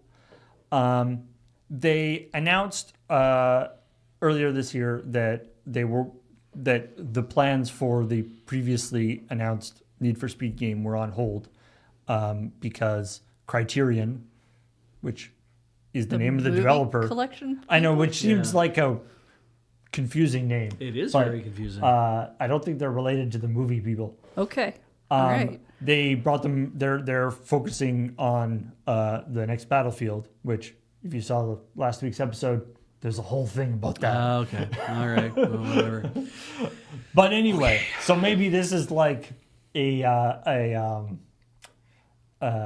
maybe Need for Speed is a casualty of the whole Battlefield kind of fuck up. Maybe Fudge up. maybe if you speed into a battlefield, it just doesn't end well. Need for Yeah. battle speed. But anyway, one of the cool things with Need for Speed is that along with the Need for Speed games, there was a legitimate car culture site called Speed Hunters. Like a place people could go hang out and talk about cars. Like it was just like a car culture blog Oh, I see. Okay. Okay. Interesting. and it was just about car stuff, but it was ostensibly sort of supported by the EA and the Need for Speed franchise as kind of a tie-in, Okay. which Okay. is kind of a cool idea, I That's think, neat. actually. Sure. Which apparently was a nice site, Do but they all not need speed anymore too? but it has been because they've Shelve the the series. They have also Speed, the longtime contributor, posted on Instagram saying that the site is on ice because there's no further funding for it. Thanks for everybody. This is one of the contributors is like, thanks for all the help, everybody, or thanks for all the memories, blah, blah, blah. Interesting. So they ran it kind of at arm's length by saying, we will fund this and this is paying for it and we are sponsoring it, but it isn't something we're running internally. Yeah. That's fascinating. But then they're just like, so I guess we're not doing Need for Speed anymore. So I guess we have no need for this Need for Speed site. Wild. Okay. But I mean, maybe, this is one of those like long-term marketing things that people probably, but like the idea of sponsoring a, just like a general car enthusiast site with the idea that people who are into your game are probably interested in that. So what I'm hearing is that EA should be sponsoring a bunch of World War II enthusiast sites. They can get a lot of really bored dads on board with playing Exactly. the next release. Okay. 17 years that site ran. Holy shit. Yeah. I love it's like, look, when we bring out the game, Need for Speed, we're going to have to spend lots and lots and lots of money on car enthusiast websites to advertise the game. Right. We're going to have to spend a bunch of money on whatever Jalopnik or I forget what all the car blogs are called, but Ars Technica's blog, Cars Technica. all the big car websites. Yeah. We're going to have to spend a ton of money pushing this thing out. Yeah. What if we actually just like run a successful car blog site? Yeah. I mean, well, Then we can just put it on there. and And then when we're not actually putting out a Need for Speed game, it just sits there, presumably being like at least break evenly. yeah, because if it's Successful. just blogging and stuff, and there isn't like a series of active enthusiasts. The thing is, like, car guys want to talk about cars all the goddamn time, Right. So you'd assume there would be a place for them not just to write in like comments, but you'd want to let them have a series of forums or something, or some sort of like attached thing to talk about, because that would also be a way to determine, well, what's the thing that the car guys who are into this site, what are the cars that they want to see most and want to drive most? Let's get those into our next game. Right. It's also research. Yeah. Anyway. Maybe they could pour one pivot. out. I don't know if anybody in chat was a fan of the site. I mean, Road maybe- and Track maybe- presents. Maybe they could pivot to trains. Yes. I agree. It's true. Speed trainers. That would also. I mean, there's lots of other things that go fast other than cars, Yeah. planes, trains. And there are a lot of people who are really into trains. I was like planes, trains, automobile. We know but those are cars. We're not doing that anymore yet. I was like, is he going to say it? Is he going to say it? Just a couple more stories here. This one, so this is a story that I found fascinating. And what I find, the other thing I find interesting about this is I didn't see it like reported on a lot of places except for GameDeveloper.com, which is a nice, one of the things I like about game developers is that they tend to they are more industry focused. Yeah, more news feeling than consumer focused. But anyway, so this requires a slight bit of background info. So there's a company called Secret Six, which is they're a art outsourcing company. Okay. So you reach out to them to make assets for your Yeah. games. So they've done assets for lots of popular games.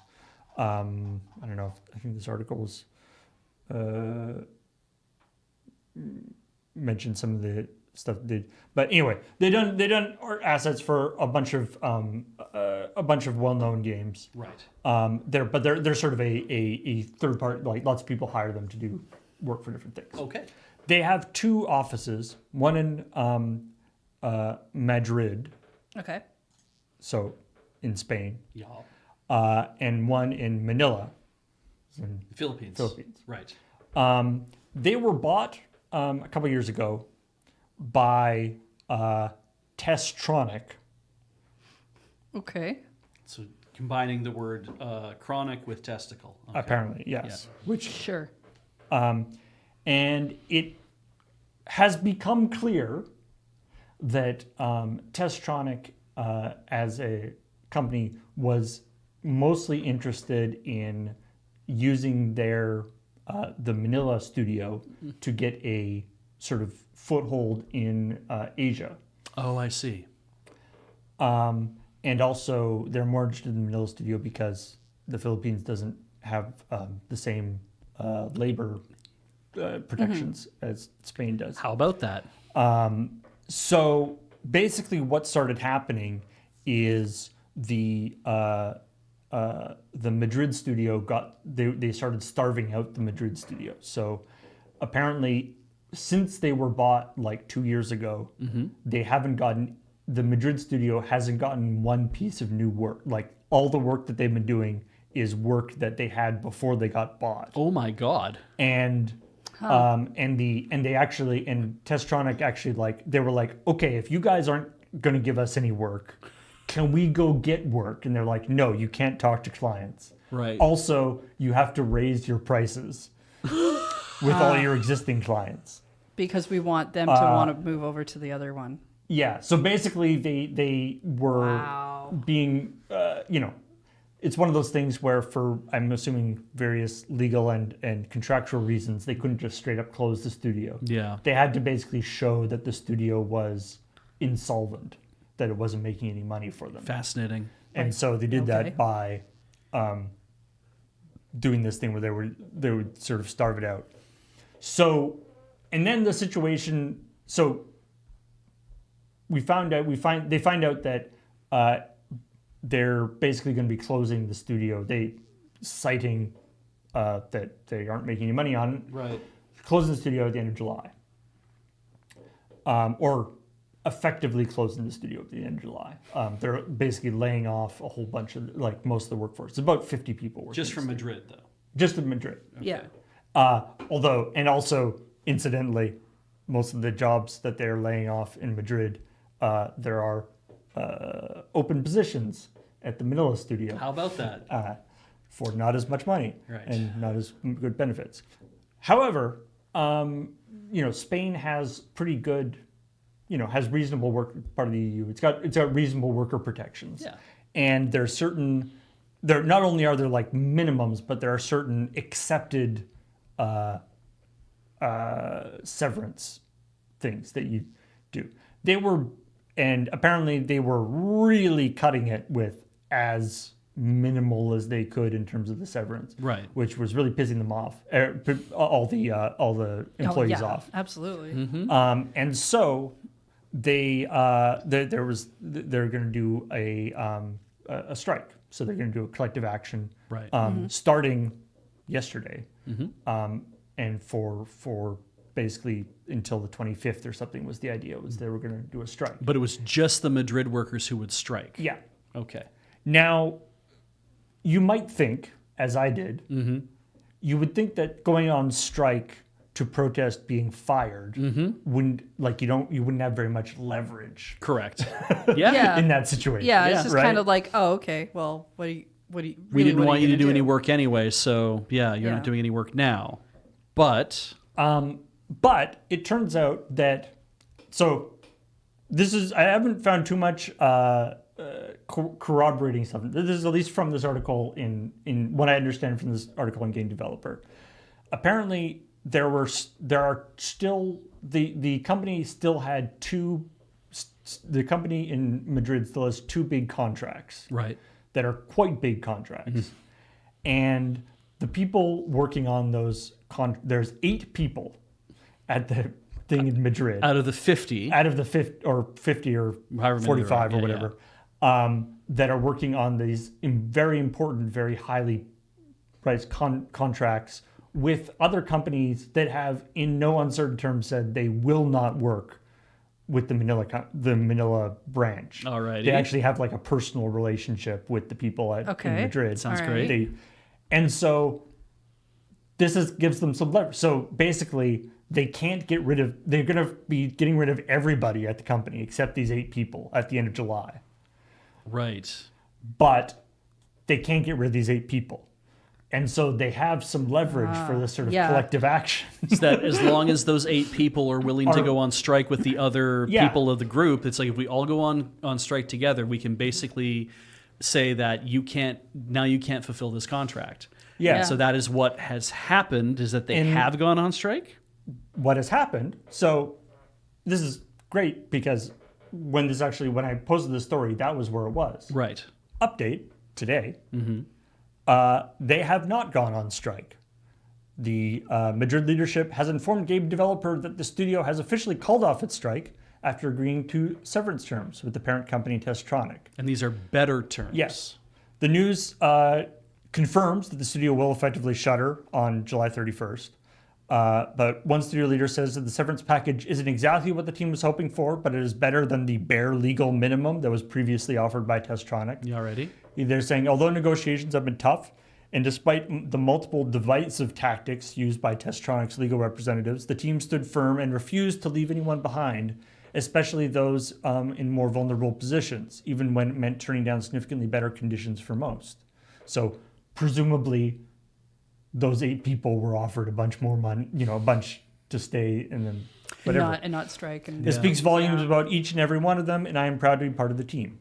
So it ends with Game Developers once again approached Testronic for comment. Weirdly, they haven't commented. How about that? Yeah. So yeah, positive, sort of.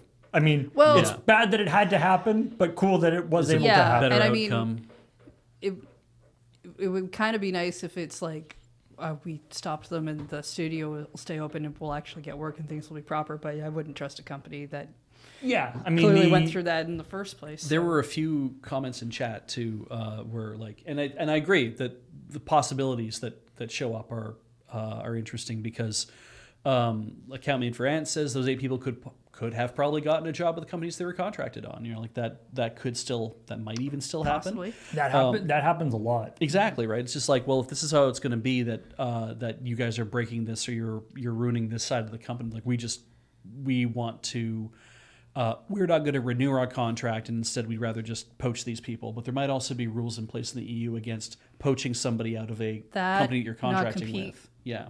Clauses are a thing because I don't know Well, what any in of those. EU, I'm not people- even sure how non-compete applies because there might just be a thing of like, but if you have a contract standing with a company, you can't just come along and take their Yeah, employees. I'm just saying there's Yeah. reasons why people don't just go and do that Yeah. sometimes. But also the idea of like, I did see somebody mention earlier, it's like, when this happens, this is the point where you're like, oh, we're not allowed to stump for our own work. We're not allowed to reach out to clients, and we can prove that we're being starved of work, so we're not getting any new contracts, and people are basically being left with nothing to do, but we're coming into work every day, and what are we supposed to do? I did see somebody in chat saying, it's like, well, that's the point where you say, fine, we'll just break apart and we'll start our own company and we'll do whatever. When you're in the thick of it, like this has been going on for 2 years, when you're in the thick of it, you don't actually see that you're being, the frog is being boiled, right? To use the metaphor. You don't know that all this stuff is turning to shit, and then you kind of get used to things over time, and then at the point where you're like, what do I do now? I've got nothing to do, or I can't work, or I can't do whatever. The idea of trying to say, hey, gang, let's put on our own show to save the orphanage is kind of not... It's harder to do because you can't just be like, we'll just all muck in and do it together and we'll start our own thing and we'll do. It's like if you don't know how to like start your own business. It's a scary thing to do. Yeah, you're like, I don't know how to start my own business where we do this with everybody. Maybe there aren't any managers left here who are like, we can help you see your way through doing this. Starting a business is a whole different skill set too. Yeah, and maybe you have to get an office. Maybe you have to get like computer equipment for people to use. Maybe people who work here are like, I have a computer at home, but it's nowhere near what I need to actually do the work. There's no infrastructure. Who's going to be our IT guy? Like those kind of things. You might not be able to find people who can occupy that role for you, and being able to step out and say, we'll just start up a whole new highly specialized company in doing this. It's like, I would hope that you could, but sometimes it is difficult depending on what you need to be able to make happen. The idea of like one of the contractor hiring out the people who are working for this company that they're closing down. Yeah, reminds me actually of when we were talking about Unity when they did all their unfortunate weirdness. Yeah, a while ago, probably a year or two ago now. But one of the things that they did for their way cutting back was they were like stripping back a bunch of their departments, a bunch of their projects that they didn't want to do. right. And one of the things is they were doing a ton of work for Weta, Oh, okay. as in Weta Digital, as in Yeah. the special effects thing, because of course they make huge amounts of use of that stuff. And they were doing a bunch of work for them, and then they like basically fired that team. And so Weta was like, I guess you guys just come work here now. Yeah, because we need this job. Yeah, and so I guess we have a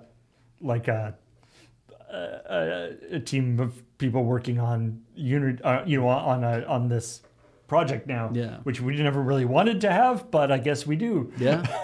I mean, it would be interesting if what Right, they bought the team from Weta originally, right. and then Yes, they just went okay. back. Yeah, Right, that I was remember. what It happened. was a really weird, that 'Cause- was. Maybe what happens here is if Testronic is like, we just wanted Secret 6 Manila, we don't want Madrid, and then the 8 people who are left working on other contracts are like, you know what?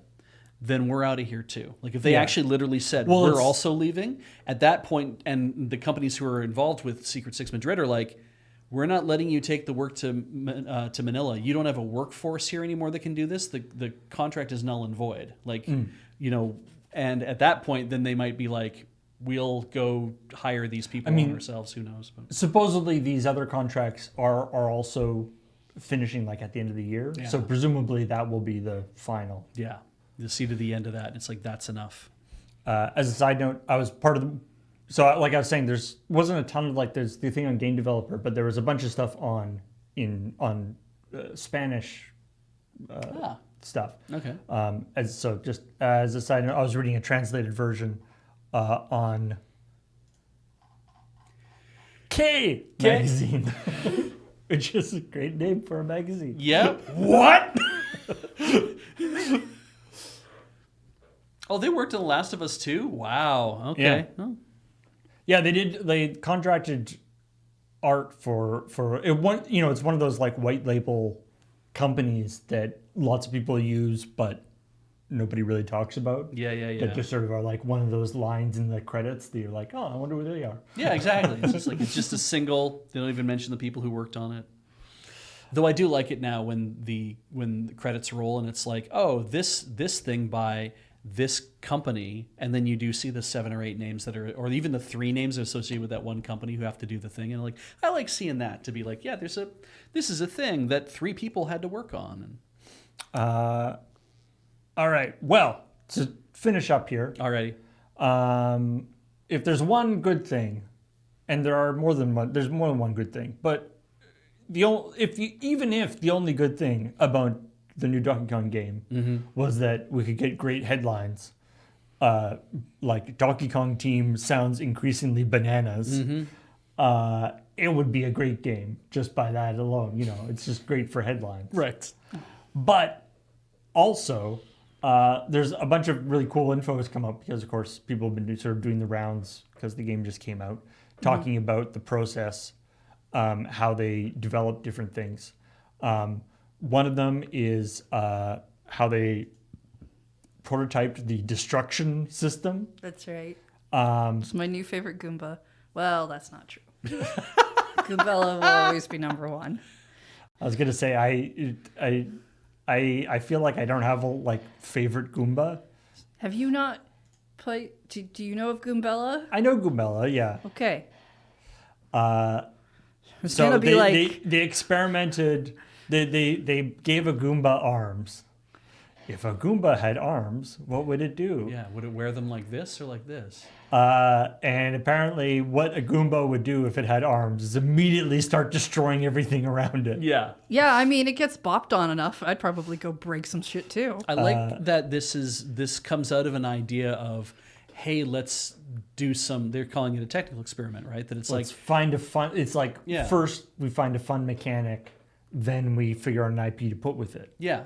How do we iterate on this? Is this something that is like, and if it gets deep enough, it's like, yeah, I just love being able to tear a level apart with my hands. It's like, great.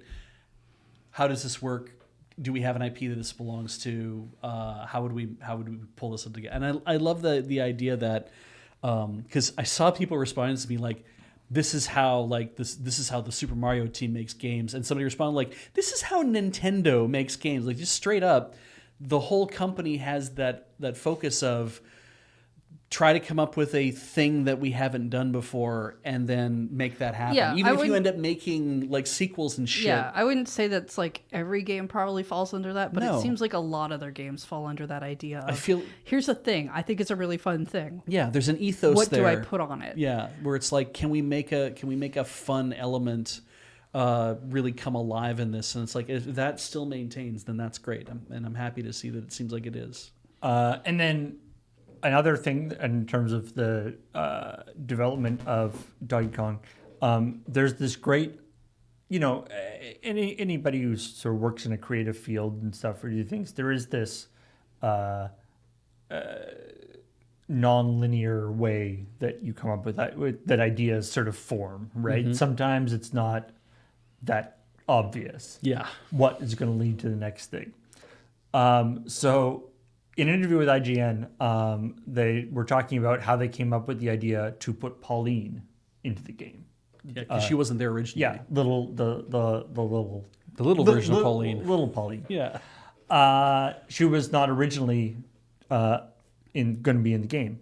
So what happened, apparently, is one of the mechanics in the game is that Donkey Kong can turn into different other animals. Yes, or kind of a combination of. Yeah. Yeah, it seems like kind of it almost feels like at least from the video I watched, it feels like you finish a section. This is like your reward. A fusion transformation. Yeah. Yeah.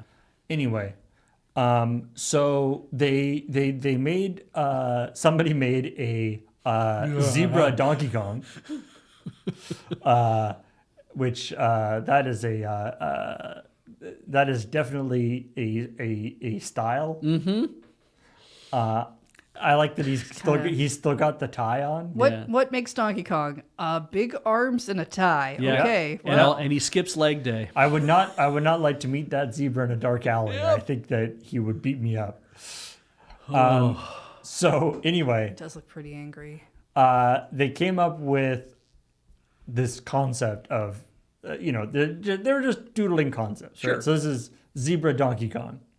So, but then they liked this idea so much, they liked the look of it so much, that they came up with music for the zebra. for the zebra version of Donkey Kong. They were like, we had this whole idea where it would have like new theme music for the zebra version. Sure. And then this is one of those, and then question mark. Somehow, basically that music apparently, step 3 was, or step 2 was music, step 3, step 4, Pauline. Yeah, somehow Pauline returned. So somehow that music made them think that it would be great to have. They do Pauline. have her. They do have her singing. Yeah. And she Right. does sing in the in like the new Donk City Mario Odyssey thing. So Right. maybe that's just kind of like It's such a weird way of connection telling you this. end up making. Like reading the story, they say, well, Kubo says, and then we were just thinking, oh, that transitioned quite nicely. This might be rather interesting. Then Motokura walks up and says, right, and I said, maybe we can add Pauline. And everyone laughs. And it's like, but why? But why would you add Pauline? Oh, never mind. Also, I kind of love the idea, like that rather than like little girl coming around to help you out. It's just adult mayor of New Donk City, Pauline, just sort of sitting on your shoulder in like dress, red dress and high heels, and just being like, all right, let's go. Like kind of like, come on, Donkey Kong, I got places to be. Let's finish this level. It really feels like somebody was like, if we're making a Donkey Kong game and we've leaned into the fact that Donkey Kong and Pauline are kind of always going to be part of each other's games in like recent history, then why wouldn't Pauline show up in this game? Might have been what motivated that idea. What was the last Donkey Kong game that Pauline showed up in? Mario versus Donkey Kong 2, I think she's in that one. And that is a Donkey Kong game. I don't think she shows up in like... I just, like, when people think of Donkey Kong games, they usually think of the platformers. Yes. And I don't think she's in any of those. Like any of the Donkey Kong 64 and Donkey Kong Country? She's not in any of those, no. Yeah. No. But I think she's in the Mario v Donkey Kong games. That I think is true. Yeah. I don't know if it's It's just like my last connection of like if I think Pauline and Donkey Kong is New Donk City, which is not a Donkey Kong game. No. Is Donkey Kong in that? I don't remember seeing Donkey Kong showing up. I don't think so. Even in the side-scrolling mode, he doesn't even show up. I don't even think he shows up as like background of anything. For a while, I didn't even know why they were calling it New Donk City, because I was like, I know it's supposed to be a New York City kind of thing, but I'm like, and then I realized after a while, I'm like, oh wait, because Pauline and Donkey Kong, and that's okay, I see what the relation is now, because it's not clear.